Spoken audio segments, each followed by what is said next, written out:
तर नमस्कार मित्रांनो, स्वागत आहे तुमचं आपल्या एका नवीन व्लॉगमध्ये. तर आज व्लॉगची सुरुवात मी जरा लेट करतोय नाही का. 2-3 वाजलेत आता दुपारचे, कारण सकाळून ना माझा कॉलेजचा पेपर होता, आज जरा लास्ट पेपर होता त्यामुळे. तर आज मी आलो होतो शॉपवर आणि काल ना आपल्याकडे एक थार आली होती. रात्री तिचं जवळपास खूप लेटपर्यंत काम चाललं. असली क्वालिटी थार बनवली ना, शपथ सांगतो तुम्हाला, अशी एक नंबर दिसते ना. म्हणजे इतकी लोडिंग टाकलेली आपण गाडीमध्ये, प्रत्येक लाईट टाकलेले आहे, हेडलाईट, फॉग लाईट सगळं चेंज केलेलं आहे. परत वरती रूफ रेल्स, टेल लाईट्स वगैरे एक नंबर बनवली नाही का. तुम्हाला दाखवू का मी? चला तुम्हाला दाखवतो. जरा इकडं आरामात बसलेलो होतो मी, म्हटलं चला ब्लॉग पण सुरुवात करून देऊया. चावी बघू शकता माझ्या हातातच आहे आणि नवी कोरी अशी गाडी आहे बरं का. एकदम नवी कोरी अशी गाडी आहे, शोरूममधनंच आणली आहे. अजून नंबर प्लेट सुद्धा लागलेली नाही गाडीला. दाखवू का तुम्हाला? हे बघा कसली खतरनाक आहे. मोबिन सर काय म्हणता? क्या बोलते? नहीं ना, नहीं खाया ना अबे. तुमने खाया क्या? नहीं खाया. गाड़ी कैसी लग रही? ऊपर का लाइट जला के बताओ ना फिर. ये चाबी मेरे पास है, ये लो. इथं आपण बटन दिलेलं आहे याचं, इथं बघू शकता तुम्ही.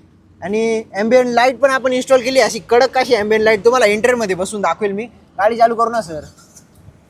हाँ एक मिनट, मैं बताता आपको चालू है क्या नहीं. हाँ चालू हो गई बस बस, रेन दो.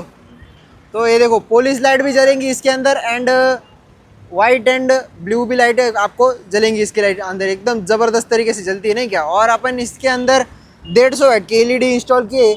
एलईडी लाइट्स वगैरह आप देख सकते हो, एकदम खतरनाक. हेडलाइट भी इंस्टॉल की, डीआरएल भी इंस्टॉल की इस गाड़ी के अंदर, एंड अपने कॉन्पेक्स के फॉग लाइट भी इंस्टॉल किए, जो कि अपर डिपर भी होते. एक बार मैं सेट अपर डिपर मार रहा हूँ इसका, ये देखो. एंड रैंगलर स्टाइल ग्रिल भी अपन ने इंस्टॉल किए गाड़ी के अंदर. मतलब कुछ ऐसी छोड़ा ही नहीं, सिर्फ बम्पर डालने का रह गया था. तरीके से यहाँ पे अपर डिपर होती है लाइट, एकदम ज़बरदस्त यू शेप डीआरएल की लाईट आहे. बस बस ओके. वरती आपण इथं रूफ लाईट इन्स्टॉल केलेलं आहे. या बघा कशाचं, एकदम झगामगान. मला बघा कसं आहे. त्याच्यानंतर पुढे तर केलं आहे, मागे सुद्धा केलेलं आहे आपण टेल लाईट नाही का वरती. हे बघा कसले खतरनाक दिसतं नाही का मागून. आणि पुढचे हेडलाईट बिडलाईट बी केले, मागची टेल लाईट सुद्धा चेंज केली कस्टमरने. म्हणजे पूर्णच मॉडिफाय केली शोरूममधनं काढता बरोबर, सगळं मॉडिफाय एकदम. आणि मी तुम्हाला एक गोष्ट सांगतो, ही थार आहे ना जुनी यायची का, जुनी थार नाही आहे, नवीन जे आत्ता आलेली आहे का लेटेस्टमध्ये, जे अपग्रेड झालेली आहे का थारमध्ये, ती वाली थार आहे. जस्टच शोरूममधनं काढलेली आहे. हे बघा ॲम्बियंट लाईट बी इन्स्टॉल केलेली आहे आपण हिच्यामध्ये, बघू शकता. फिनिशिंग बघा. त्यानंतर इथं बॉटल होल्डरला सुद्धा एक आपण लाईट दिलेलं आहे. हे बघा कसं दिसतं एकदम थार. हे स्पेसिफिक थारसाठी येतं बरं का. ही स्किट प्लेट एकदम जबरदस्त दिसते बघा. ॲम्बियंट लाईट म्हणजे याच्यात लाईट कुठून चमकते ते सुद्धा समजणार नाही. बाकी कस्टमरने एकच गोष्ट राहू दिली, ती म्हणजे याचे AC विंड बदलून घ्यायला पाहिजे होते. जे जी वॅगन स्टाईल AC विंड येतात का, एकदम जबरदस्त दिसले असते. बाकी ॲम्बियंट लाईट वगैरे एकदम प्रॉपर. तुम्हाला जसं सांगितलं की नवीनवाली थार आहे, जी आत्ता 2025मध्ये आत्ता लॉन्च झाली ना, तिच्यामध्ये आता थार रॉक सारखं म्युझिक सिस्टम वगैरे येतं. हे जो इन्फोटेनमेंट सिस्टम आहे ना, थार रॉक्सचाच टाकलेला आहे. स्टेअरिंग व्हील बी यांनी थार रॉक्सचं टाकलेलं आहे. स्कॉर्पिओ मध्ये जे येतं ते फक्त इलेक्ट्रॉनिक नाही यार, जे असं आहे ना, हे बघा एकदम म्हणजे नाही का फार जीवर येऊन लागते फिरवायला, एकदम रगडवाली फिलिंग येते. बाकी 4x4 नाही आहे. 4x4चा जर घेतली तुम्ही तर इथं तिचा गिअर लिव्हर वगैरे येऊन जातो.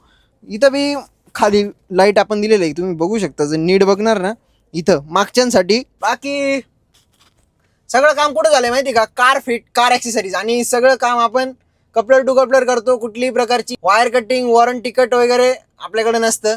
वॉरंटी कट वगैरे तुमची काही होणार नाही. ॲम्बियंट लाईटचं बटन बी आपण आहे ना इथं दिलेलं आहे. हे जे वरचं बटन तुम्ही बघू शकता ना, हे ॲम्बियंट लाईटचं आहे. इथं हे बघा, असं दाबलं का कलर चेंज होतो.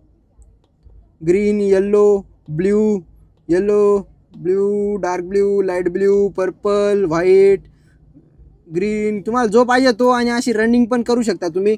बाकीचे पुढं आपण रूफ लाईट इन्स्टॉल केले ना, त्याचं बटन आपण कुठं दिलं आहे माहिती का, हे बघा त्याच्याच खाली इथं तुम्ही नीट बघणार ना, त्याच्याच खाली आपण इथं बटन दिलेलं आहे त्याचं ऑन ऑफ करायचं. ते पोलीस लाईट तुम्ही इथून बंद चालू करू शकता. इथून हे बघा बंद झाला आता. आणि समजा व्हाईट लाईट बी तुम्हाला बंद करायची असतील तर ते बी तुम्ही इथून बंद करू शकता आणि इथून चालू करू शकता. तर अशा प्रकारे आपण या गाडीमध्ये सगळं असं टाकलेलं आहे. तुम्हाला कसं वाटलं कमेंटमध्ये नक्की सांगा. परत तुम्हाला एकदा बाहेरून लुक दाखवू का मी? चला बाहेरून परत एकदा लुक दाखवतो तुम्हाला. गाडी असली जबरदस्त दिसते ना यार. आता इथं 4-5 जण उभे होते. इथं 4-5 जण उभे होते. हे बघा, हे दिसतंय का? गाडी आता मी ना तिथून इकडेच आणली फक्त. असले खतरनाक दिसते ना, गाडीचा लुक बघू शकता. एकच नंबर. आणि जेव्हा चालते ना रस्त्यावर म्हणजे लोक असे वळून वळून बघतात, काय गाडी नाही का. तो अभी नहीं क्या स्टूडियो में आया था, ये ओरा लगी है. भाई तू नई नवीन आया है ना? तेरा नाम क्या है? अफसर. अफसर क्या अक्सर? अफसर अफसर अफसर भाई. अरे हुस्ना जान, अरे किस लिए आई है गाड़ी? हाँ? रॉबिन पॉलिशिंग के लिए आए गाड़ी. Robbing polishing? रॉबिंग होती क्या रबिंग होती हो? रबिन होती है. रबिंग. बाकी ये देखो रबिंग पॉलिशिंग चालू है इसके ऊपर. एकदम साइन मार रही है नहीं क्या? मेरा फेस भी आप देख सकते हो इसके ऊपर. ये देखो. तर मित्रांनो आता बसलो होतो मी एका गाडीमध्ये मस्त मध्ये एक रील एडिट करायला बसलो होतो. 3-4 गाडींच्या रील बनवायच्या आहे मला आता नाही का. ती नेक्सॉन आली होती तिच्यामध्ये आपण नाही का FBL चे प्रोजेक्टर इन्स्टॉल केले होते. ती एक झाली. त्यानंतर ही जी मी आता तुम्हाला थार दाखवली, ही थारची पण रील मला पूर्ण बनवायची आहे. तर तुम्हाला जर रील बघायची असतील ना तर तुम्ही माझ्या पेजला पण फॉलो करू शकता. इंस्टाग्रामवर जिग्नेश बोरसे 0111 म्हणून एक पेज आहे आणि एक कार फिट कार ॲक्सेसरीजचं पण पेज आहे. त्यावर पण तुम्हाला रील वगैरे सगळं बघायला भेटून जातील. तर मित्रांनो आम्ही आणि त्रिगुंदाला चाललोय आता काहीतरी खाय प्यायला. गाडी बघू शकता एकदम खतरनाक अशी रॉयल एनफील्डची. बघा गाडी बघा.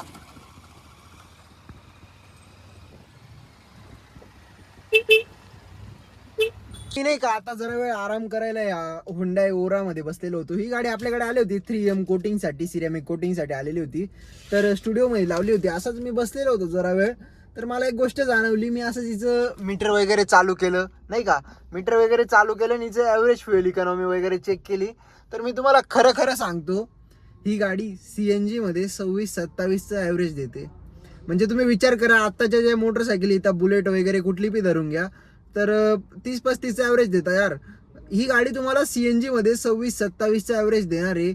अशी एखादी पॉकेट फ्रेंडली गाडी पाहिजे यार घरामध्ये. म्हणजे कसं आहे माहिती का, CNGने लोकांनी नाही का CNG गाडींना असं बदनाम करून दिलेलं आहे की लाईनमध्ये लागावं लागतं, CNG मध्ये पॉवर येत नाही.